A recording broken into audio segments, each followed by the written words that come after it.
begin tonight in the Middle East with a landmark peace deal. As a ceasefire agreement in the Israel-Hamas war makes it through a fifth day, world leaders arrived in Egypt to attend the signing of the Middle East peace plan.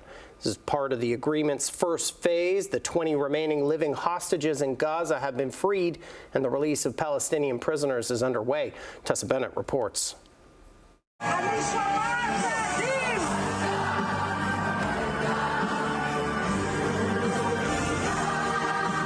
Crowds in Tel Aviv's Hostages Square cheered and sang as the remaining living hostages in Gaza were released, just over 2 years after the Israel-Hamas war began.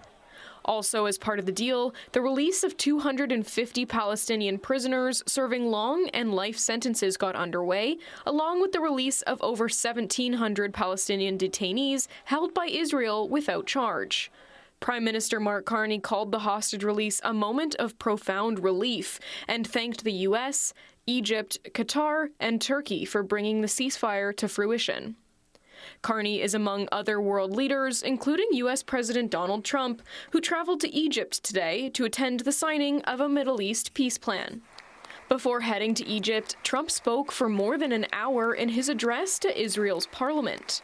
He called for a new era in the Middle East and said dawn was breaking on a region transformed. This is now a very exciting time for Israel and for the entire Middle East, because all across the Middle East, the forces of chaos, terror, and ruin that have plagued the region for decades now stand weakened, isolated, and totally defeated. Trump also suggested Israeli Prime Minister Benjamin Netanyahu should be pardoned for corruption charges he's faced since 2019. Hey, I have an idea.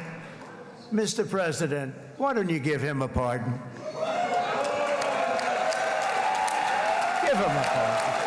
While many across the Middle East and the rest of the world are thankful a peace plan is finally being brokered, the 20-point plan proposed by President Trump appears to be short on detail in certain areas. It's not made entirely clear who will govern a post-war Gaza, what commitments are being made to a Palestinian state, and whether Hamas will disarm.